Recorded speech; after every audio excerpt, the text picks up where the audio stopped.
Welcome, and thank you for tuning in to the Sunday services at Center for Spiritual Living, Denver. We are a loving and prospering community in the heart of Denver and online. We now conduct hybrid services, continuing our transmissions online weekly, as well as meeting in person on the first and third Sunday of each month at the historic Grant Avenue Community Center and Sacred Place, located at 216 South Grant Street, Denver, Colorado. All are welcomed here. A place, space, and face of love. We are a spiritual community practicing universal principles that enrich our lives. We are grateful that you have blessed us with your presence. While online, we'd love to know you're watching with us. Feel free to leave a comment and let everyone appreciate you. With everything going on, life can feel overwhelming. CSL Denver wants you to know we are here for you. Please know that our practitioners are available for personal prayer work. Our licensed spiritual practitioners' names and phone numbers are available on our website at csldenver.org. Or if you have a prayer request, feel free to email it to info@csldenver.org. For your convenience, you'll find clickable links in the description of this broadcast. Rev Elzia, along with all our guest speakers, practitioners, service coordinators, and musical inspirations, want you to know how truly grateful we are that you are with us today. Thank you for your continued support and participation in our services, workshops, and events, as well as providing financial contributions to our center. If you're interested in upcoming events and information, we send out weekly newsletters. Sign up by visiting www.csldenver.org. Presently, on the first and third Sundays of every month, we deliver services in a hybrid format where we meet in person at 216 South Grant Street. We will also continue to live stream all services on Facebook and YouTube every Sunday. Find us on our respective channels as well as on New Thought Media Network. At the conclusion of our service, we welcome you to connect in fellowship. Join us in person on the appropriate Sundays or on Zoom every week. If this will be your first time joining us online, please send an email to info@csldenver.org with fellowship in the subject line. We'll reply with the Zoom link. Again, thank you for your precious attention. Now prepare for engaging enlightenment.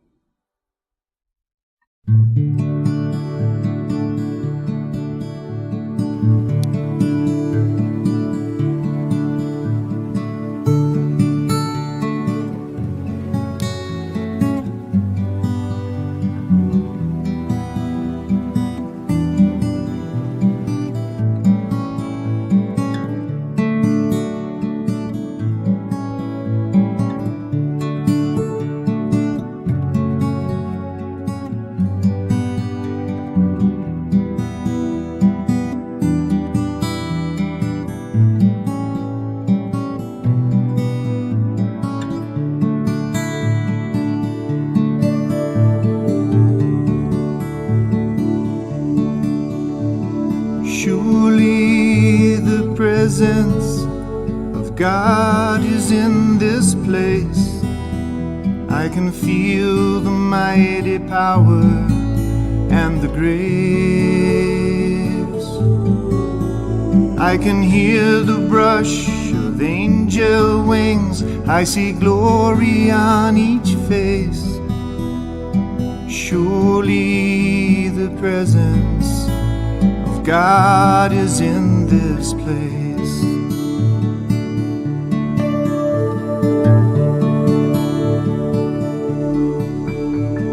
Surely the presence of God is in this place.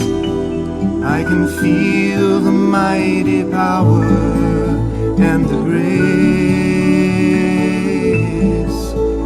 I can hear the brush of angel wings. I see glory on each face. Surely the presence of God is in this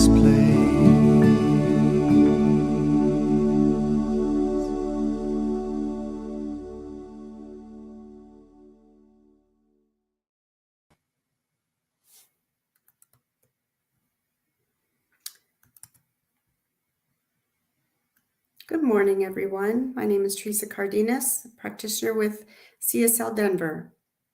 Our reading this morning is from Mark Nepo's book called More Together Than Alone, Discovering the Power and Spirit of Community in Our Lives and in the World. The oldest notions of community invoke an underlying network of living connection that is always present, whether we honor it or not. Most traditions offer a kindred name for the tribe of humanity, through which one person can sense and feel all persons. This timeless connection speaks to the innate sense of responsibility we are each born with to do our best to hold each other up, reflecting in our hearts the hearts of others. In Sanskrit, the word acacia refers to a collective presence and memory among human beings. In the West, we tend to ignore this, insisting we are separate and unattached. Yet there is molecular and biological evidence of our oneness and how our very presence influences each other, how being influences being. Consider that 2 living heart cells taken from different people and placed in a petri dish will, over time, find a third common beat. We can draw vitality and strength from these glimpses into the fabric of life, which affirm that we have an innate call to find each other and join. We could say this is the genetic basis for our impulse to community. Being alive is being part of the community of life. Remembering that we belong is an act of community. Acting out of this knowing is an act of compassion. We are all tied together in invisible places. Perhaps this is the secret to a compassionate society, to give to strangers until they no longer seem strange, and to let in others until the risk to care mysteriously adds to our life. Remembering who we are is the first step to remembering that we are all the same and that our well-being depends on each other. The challenges remain to receive truth from each other along the way and to help each other endure by lifting one another's heart. While we can neither save the world nor ignore it, we can better the world by reaching back for each other when we stumble. Being a citizen of the world requires us to keep the ways we are connected in view. And the Ernest Holmes quote, "The manifest universe is the body of God.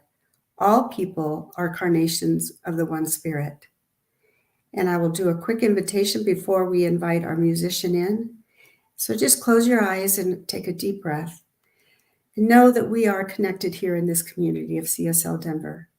That as we hear the message this morning, we take that in and then just let it flow back out into the community as a ripple effect.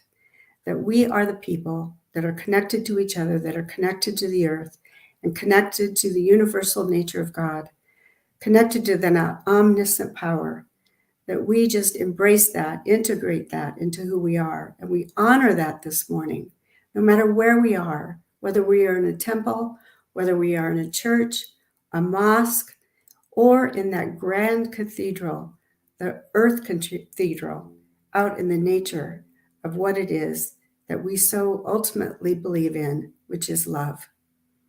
And so now we turn to Ray Davis, and he is playing Wide World. Thank you.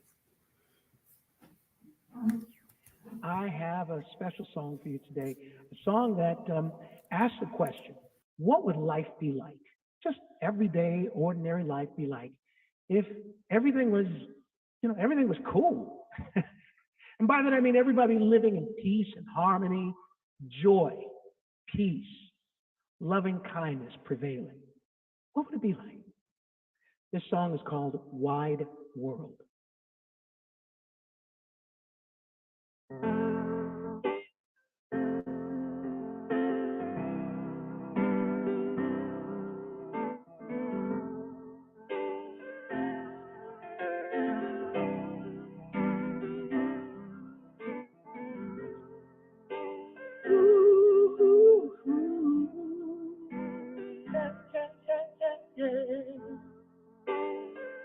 La, la, la, la, la. I'm sitting outside with a cup of hot tea, checking out panorama of the world for me. I'm saying, how do you do? I got the sun in the sky and the earth under my feet, the wind blowing kisses and caresses all over me, saying, we love you. Gave it a wide world. Gave it a wide world. Well, the sweet Mr. Smitty on his nieces in town. He walks her puggle named Kitty, all bouncy black and brown. I'm singing, how do you do? And Miss Doris and Morris, they got married last June. She does yoga in the morning, he Thursday afternoon. I hear them saying, I love you, baby. Hated a wide world. All of us one underneath the sweet sun. It's a wide world. Yeah. Hated a wide world. So many souls to know and so much love to show. It's a wide world. Yes, yes.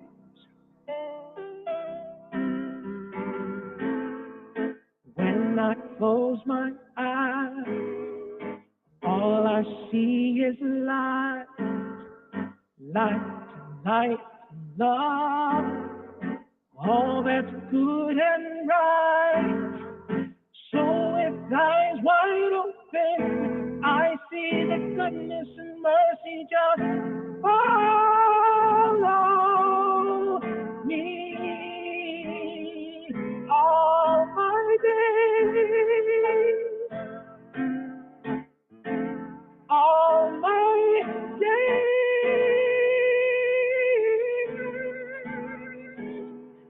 all my days.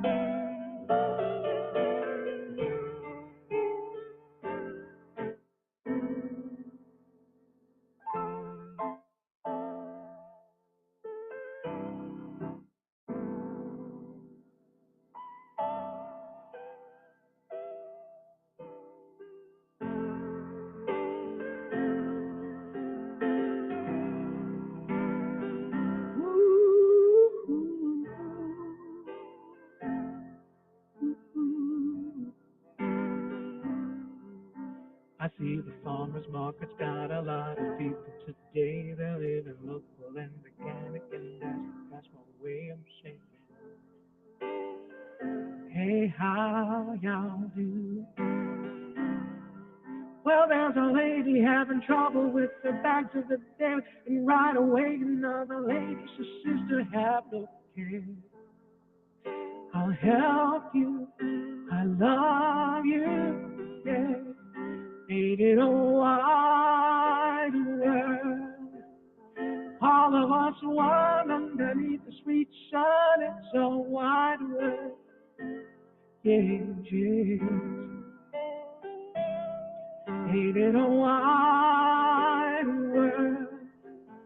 So many souls to know and so much love to show. It's a wide world. Yes, yes, yes, yes. Well, ain't it a wide world? If a difference is to be, let it begin with me. It's a wide, wide world. Ain't it a wide world? So many souls to know and so much love to show. It's a wide, wide world. I got the moon in the sky and the earth under my feet. The saints and ancestors blowing blessings all over me. I can hear them saying, we love you.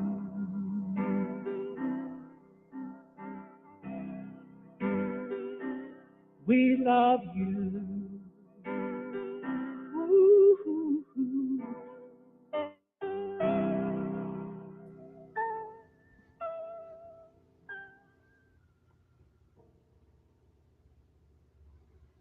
Beautiful. Good morning, CSL Denver. Mark Gilbert here with you again. It's great to be back with you. Love that music by Ray. That was just wonderful. And thank you, Teresa, for that wonderful reading and prayer this morning, just setting the tone for us in our discussion as we continue exploring community this month. Our talk title today is The Oneness of Community.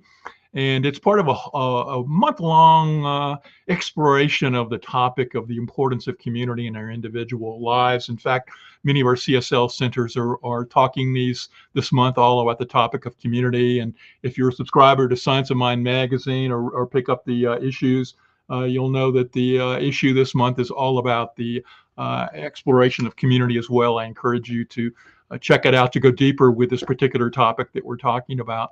So in any case, let's jump into this topic this morning. What I really want to get you to recognize is where we're going is three key ideas. One is recognizing the importance of having community in our lives, having a sense of connectedness with others and how important that is. Secondly, I want us to examine what we see as our community to ensure we're not intentionally or unintentionally excluding anyone simply because they may be different from us.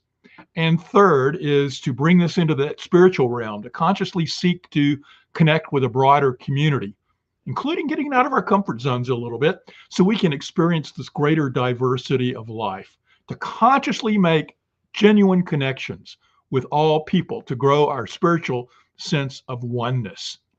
Now, that's where we're going, and I'm not going to repeat all of that throughout the talk. What I'd like you to do is to contemplate three questions as we go through this discussion this morning. As we go through this topic, I want you to, as your mind is listening to me, but sometimes wanders, I want it to wander into an exploration of three questions. And those three questions are, who do I consider my community?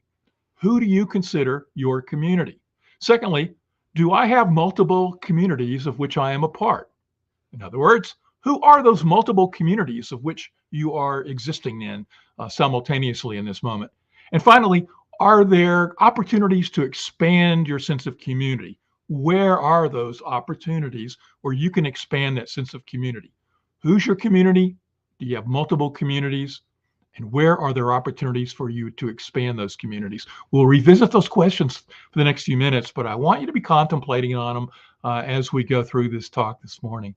Now, the first thing is, since I'll do this myself, is like, who is my community? Well, as I look at that, I've got several communities that I feel like I belong to.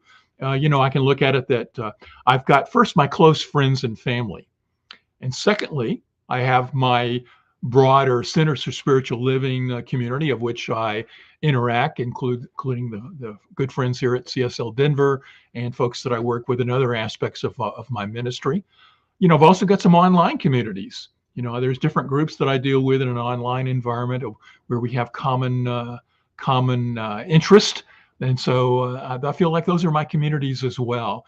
And finally, I feel like my community sort of cascades out, that there is this, I belong to the city that I live in, the state, my country, and ultimately the world. In fact, as we contemplate who our communities are, I'd like you to consider seeing it. It's sort of like concentric circles, where those that are the closest and know you the deepest and the ones you count on through thick and thin, that if there's an emergency, you can contact them. There's that core group of that inner circle of your community that you have, that is the deepest and closest people to you. But that as you go outward, as you cascade outward with these concentric circles, you can see that there's other communities that are a part of you, that you are also a part of. You may be a little bit less close to them, but there's still a community as you as well. And in fact, getting out to that broader community and seeing ultimately to expand that vision to see that your life is incorporating and involving hopefully the entire world in some capacity as a community of you. I'm personally blessed with a very close family. Um, we have, and I've mentioned this, I think, before in some of the other talks. I have my wife Mary and my dog Penny. It's probably my core family when you get down to it. But I have a group of about 20 to 25 people that I consider my closest family.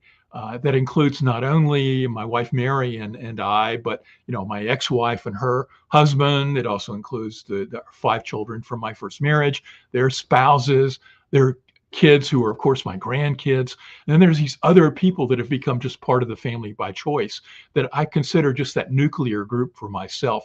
I'm blessed to have this group because they're so supportive, and we do things collectively as a unit that really give great meaning and value to my life and really bring joy to my experience. Hopefully you have some similar group. As I'm talking about this, I want you to be thinking about who is your group as well. My particular group, we are blessed in the last, I'd say 6 or 7 years, we've planned vacations together. In fact, this past year here in 2022, we did 2 group gatherings. One was a camping trip up in the mountains of Colorado where we had 20 something of us all camping out and this one location. It was just a beautiful and great experience. And then this recently over the Thanksgiving weekend, we all took a trip down to Palm Springs, California, rented out an entire motel. We had the motel to ourselves as our family. This motel ringed a swimming pool and a hot tub, and we went off and did events either individually or in small groups or did large groups together. And what made this even more special for me was that the Saturday night of that week was my birthday, and right before the evening was getting together, they ushered myself and a bunch of us and all the kids back into this little room, and we played bingo for a little while. And then I think they were just actually keeping me busy, keeping me out of the way because they were setting up a surprise. Now, for those of you who know me a little bit, I got to tell you that I am this big Bob Dylan fan. I have been a Bob Dylan fan since I was actually in grade school. There's a long story there I won't go into, but I have seen him so many times. And if you take somebody who is like that person who's the ultimate Bob Dylan fan is a 10, and somebody who maybe has heard the name as a 0 or a 1, I'm probably somewhere in the 7 to 8 group. And having seen him in concert so many times and knowing most of his music and have all of his recordings and plus a lot of unreleased stuff as well. So I just love Dylan. He speaks to me on so many deep levels, and my kids knew that. And here it is, my birthday night, and we're back in this room with bingo. And then they say, "Oh, let's bring everybody out now." And as they bring everybody out, and I want to show you some pictures from this particular time. What they had done is my family had hired this guy by the name of Jamie Daniels. Jamie is the leader of a Bob Dylan tribute band called the Jack of Hearts. They're based out of Los Angeles, and my family had brought Jamie in to give a private concert to us here in the motel. So we're in the courtyard of the motel. And go ahead to the next picture. What you're seeing is him giving us this concert. Now, again, I said there's about 20 so of us in this thing, and you can see my wife Mary and I sitting there over to the left-hand side in the photo. But the rest of the group is coming and going because not only did we have this concert where we could, call out Dylan songs, and Jamie was, singing them, and it was just interacting with us, and it was just this glorious, wonderful experience. They also had hired a food truck. Let's go to the next photo. And this food truck was set up right outside the entrance to the motel. And so everybody was coming and going and getting Mexican food out at the food truck. And we also took a little break because I didn't want to break away from the Dylan music. And so here I am standing and talking to Jamie during the break in the concert so that we could have a little one-on-one interaction and get some Mexican food at the same time. And so it was just, but people were coming and getting their food and coming back and enjoying the music. Go on to the next photo. And what you have here is that at the end of it, my 5 grown children, all in their 40s now, and I and Jamie got together and posed for this photo. It was just a wonderful and magical thing that was just one of the highlights of my life. I kept saying this was the best, birthday ever for me. So I am truly blessed by this close friend and group of friends, and we do so much together. And, and I would invite you to consider, who are those close friends? Who are those individuals? Because I think the more we have a human need for closeness. We have a human need to feel connection. I would also argue that it's probably a spiritual need at some level, because ultimately the spiritual need is for us to feel a sense of connection to those who are outside of us. It's real easy to have this sense that I am me and this individual person. But that sense of the human desire for friendship and companionship and connection is really a spiritual need that's calling us out of this sense of individualism to connect with something greater. That's really part of our spiritual evolutionary journey, is to get out of the bounds of being this single individual, navigating through this life on planet Earth, and recognizing that you're part of a greater and grander expression of oneness. And the connections that we have with friends and family really serves to meet that need. It's a human need, but it's also a spiritual need. And one of the concerns, though, is that when we don't have that sense of community, when we don't feel there's anybody that we can call upon, it can lead to a sense of loneliness.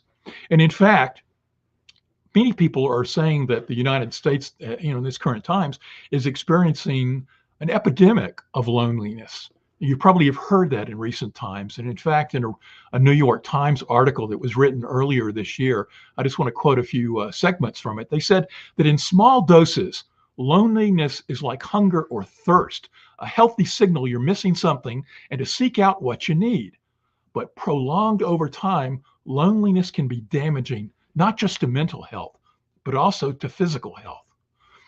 Even before the pandemic, the United States Surgeon General Vivek Murthy said the country was experiencing an epidemic of loneliness, driven by the accelerated pace of life and the spread of technology into all of our social interactions. With this acceleration, he said, efficiency and convenience have edged out the time-consuming messiness of real relationships. The article goes on to say that the result is a public health crisis in the scale of the opioid epidemic or obesity.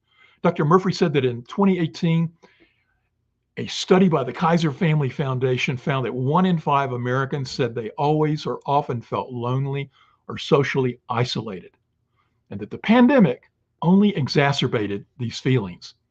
In fact, in a recent citywide survey by New York's health department, they found that 57% of people said they felt lonely some or most of the time, and 2/3 felt they socially isolated in the prior month. Loneliness, Dr. Murthy said, has real consequences to our health and our well-being. Being lonely, like other forms of stress, increases the risk of emotional disorders like depression and anxiety and substance abuse. Less obviously, it also puts people at a greater risk of physical ailments that seem totally unrelated, like heart disease and cancer and stroke and hypertension, dementia, and premature death. In fact, in lab experiments, lonely people who were exposed to a cold virus were more likely to develop symptoms than people who were not lonely. And there's this often quoted meta-analysis by Brigham Young University, which compared the risk of loneliness and isolation. The effects of that were compared to smoking 15 cigarettes a day. Many of us don't smoke, but we know the health risk of smoking. And to think that prolonged loneliness and isolation can have this sort of physical health effect upon us is startling and something to keep in mind. So ask yourself, as you listen to all of that about loneliness, do you have a community that's supporting you? Who is that close inner circle that you can call on? If you don't have that circle, what can you do to foster it and grow it? If you feel like you're isolated, then seek it and reach out for help.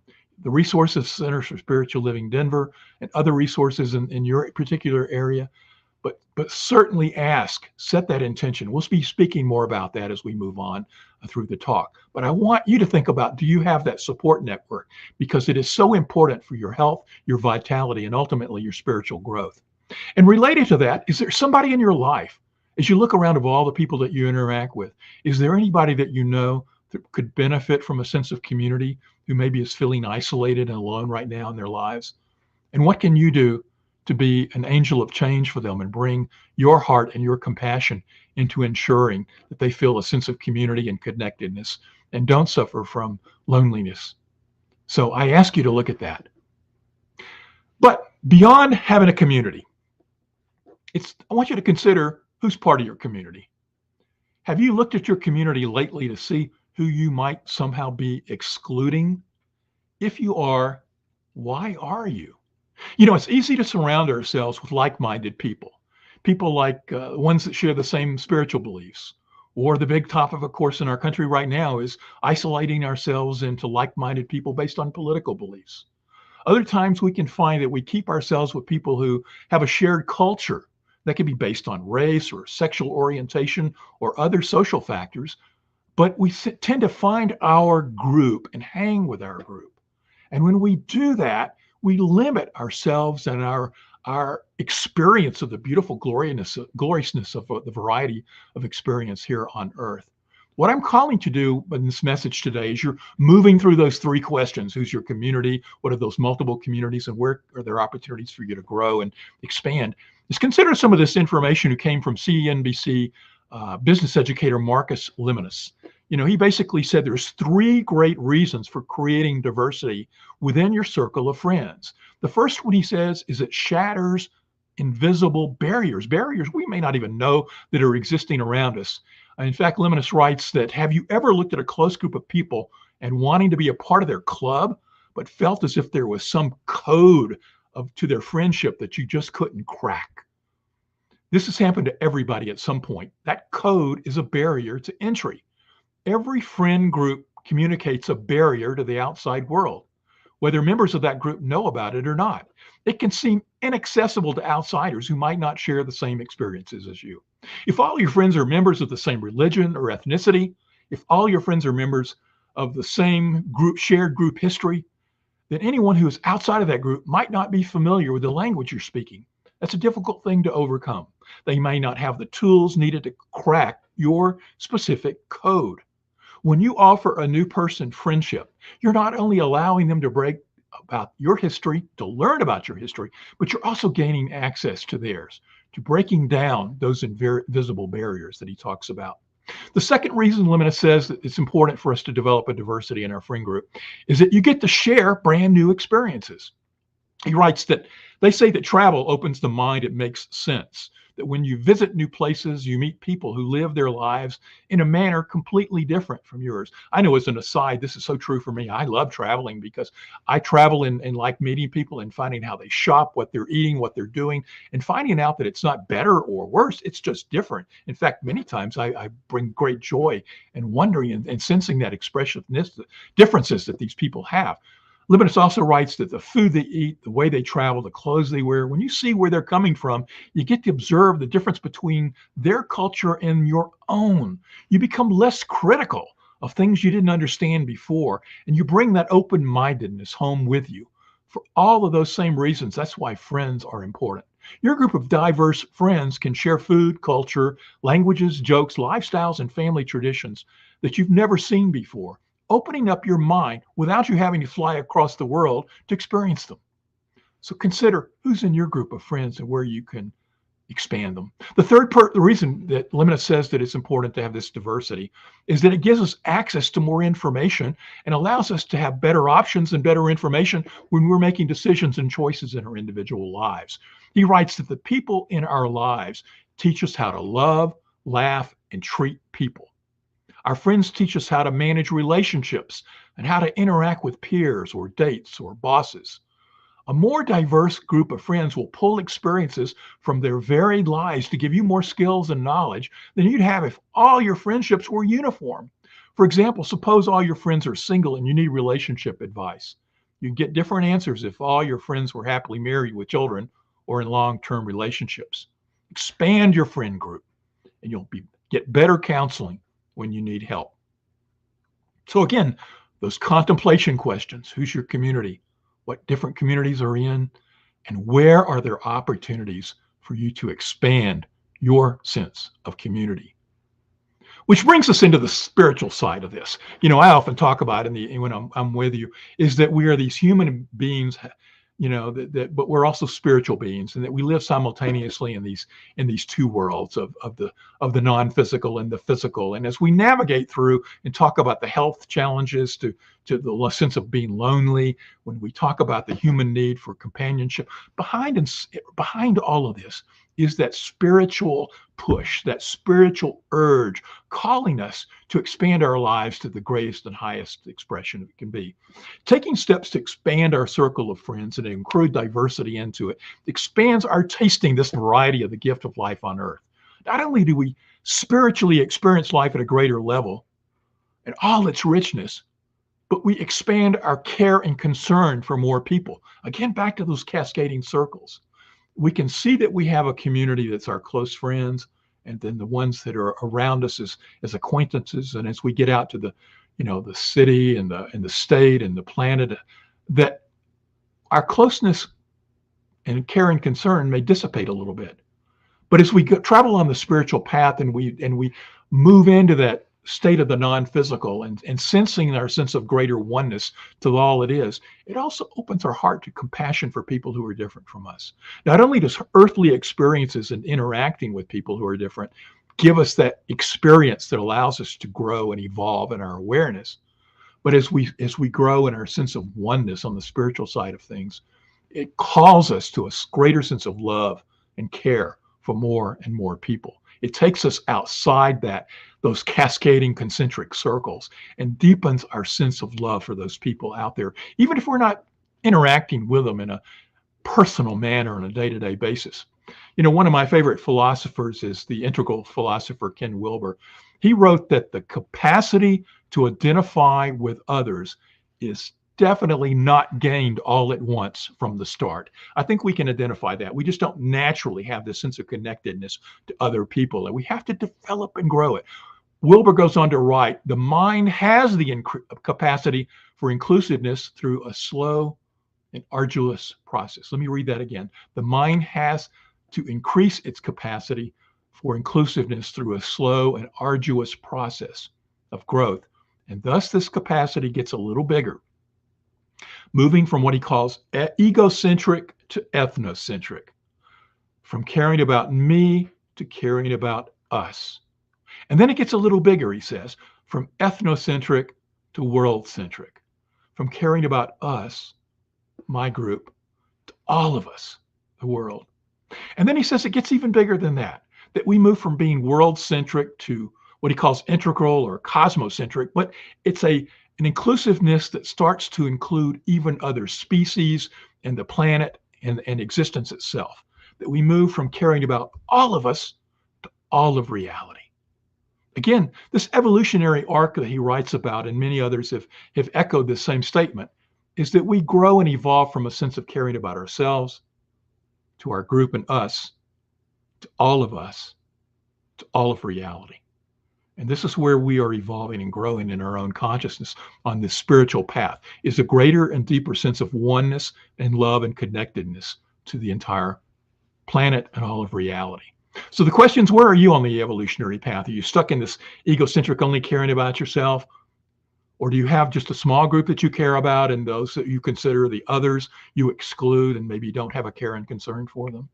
Or are you working to expand your care and concern to larger numbers of people? Are you tasting a more expansive world in your awareness so that you can care for those who are different from you?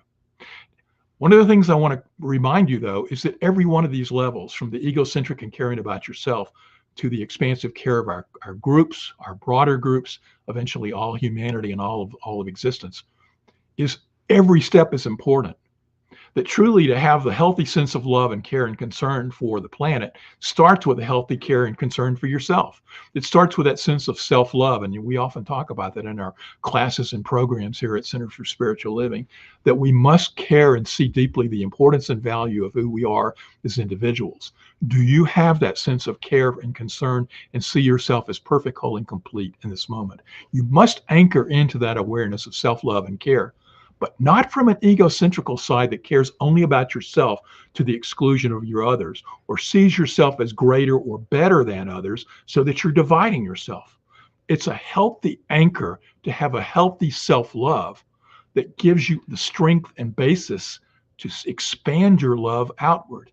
You must first care about yourself. It's only with that sense of strength, knowing the value and importance of yourself, can you now healthily approach the rest of the planet and grow yourselves into that sense of love.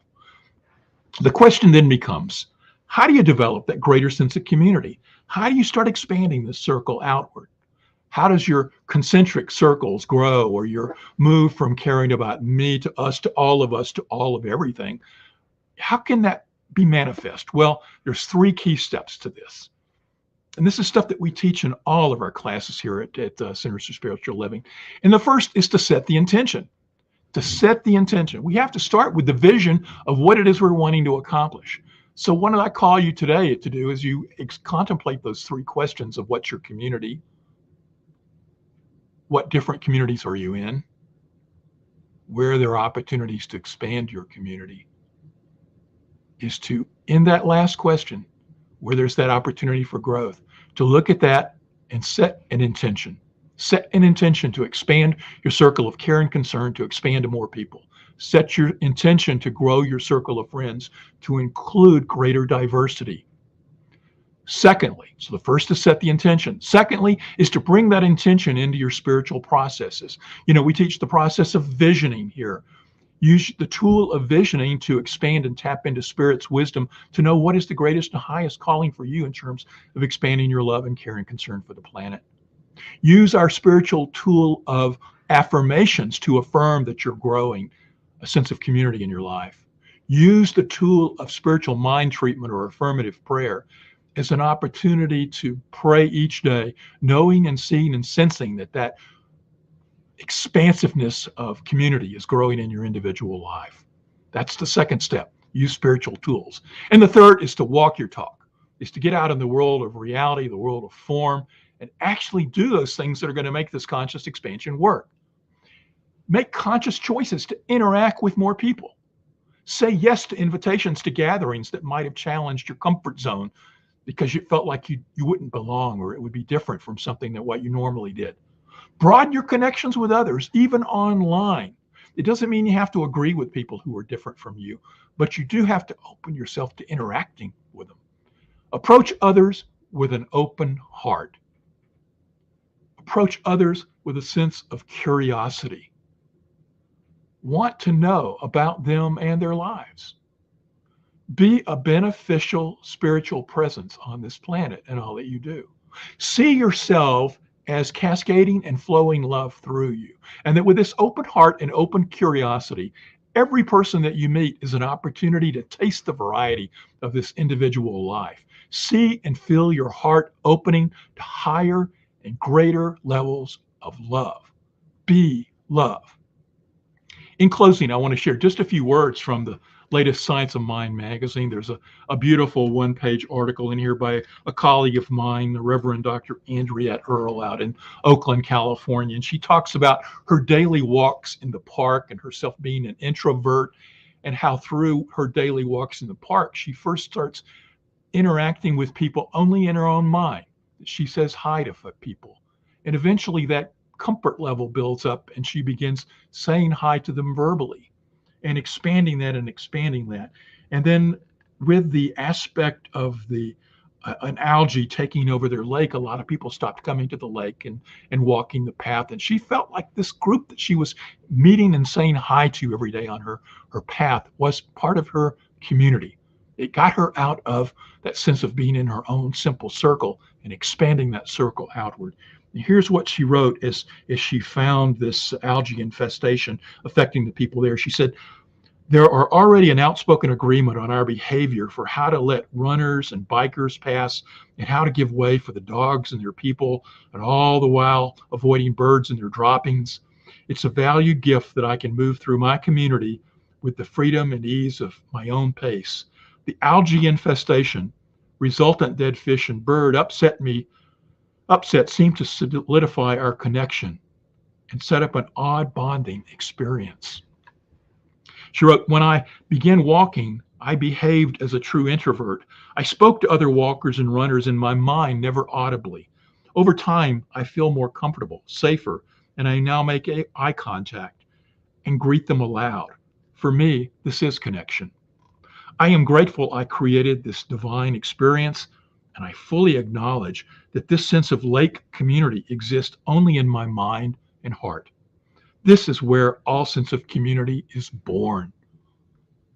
Did you get that point? All community is born in your mind and in your heart. She says, I started walking the lake for my own health and well-being, and I have come to experience what Ernest Holmes said. Love is the greatest healing power in the universe and is the only thing that binds people together in a community of spirit. Let me read that one more time. Love is the greatest healing power in the universe and is the only thing that binds people together in a community of spirit. May we know for every person on this call that they're viewing today and listening or on the recording that you contemplate these three questions. Who's your community? What multiple communities are you in, and how can you expand those communities? And then look at the tools of setting an intention, using spiritual practices, and then moving your feet in the real world to expand that. But bring your heart and your love into all aspects of your being. Be love, be a beneficial presence. And together we can all create the oneness of community in this life that we're all called to experience. Let's pray. As we go within in this moment, let's simply know that there is only one life, one power, one divine essence that moves in and through everything, giving everything its very being. I know for every person hearing these words that their consciousness shifts to a sense of a oneness, a sense of interconnectedness to all that is, that they expand their circle of care and concern to the greatest and highest number of people, that they continue to grow and evolve in their awareness as they cascade outwards in their mind to seeing and recognizing the community of life that is all around them. That we're all anchored and supported by those individual families that are close to us, that we have that close supporting network of individuals who are there for us and support us and give us the ground of being and support and love that we need to take love outward into the planet.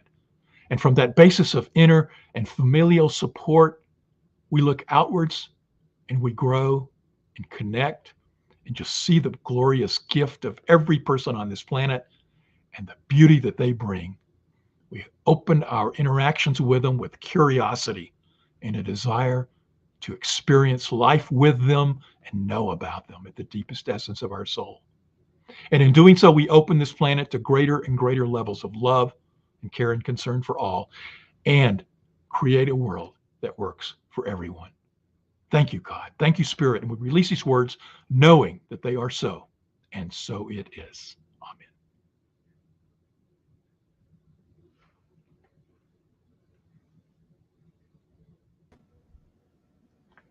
Thank you, Reverend Mark. Beautiful talk. Be love. So now is our time for our offertory. And we are so, so grateful and blessed for everyone's support of CSL Denver, whether it's in time, treasure, or talent, and especially during these times that are happening right now. So whether this is your first time joining us or you are a returning community participant, we want to thank you for your continued financial support of the important work we are striving to provide. We were just talking before the service this morning about how CSL Denver has managed to stay afloat during the pandemic and how it's been so important to us to keep our doors open. And that's what we've done and are so grateful to everybody who has been there to help us.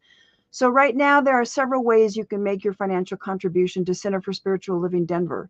This information is running along the bottom of the screen. There's a text to give. You can send a check to our P.O. box, or you can go online to www.csldenver.org and click on the donate button. Whatever works for you, just is fine and dandy with us. So please take your gift and hold it in your heart and repeat with me the giving affirmation. This perfect gift is spirit and form, circulating and blessing all that it touches. Freely I give, and joyously I receive. And so it is.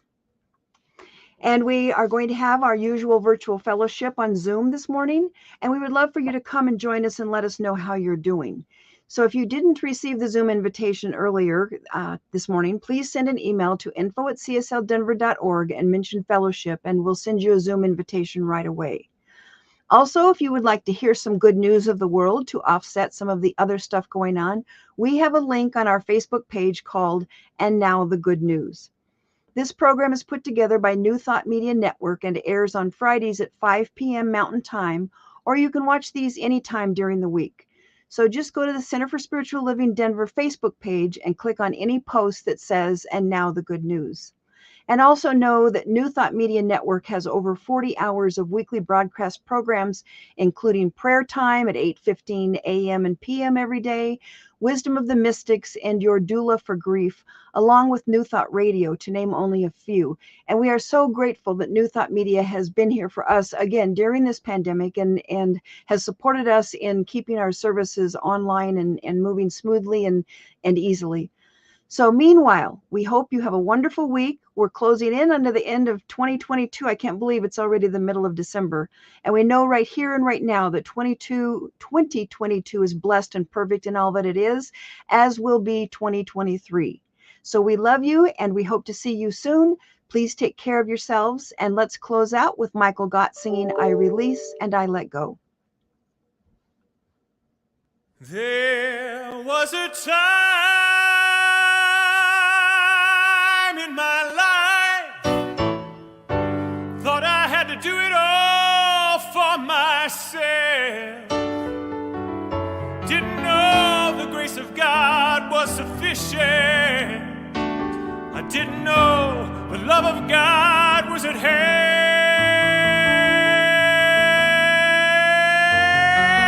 But now I can say, if you are discouraged, struggling just to make it through another day, you gotta let it go. Gotta let it go. You gotta let it all go.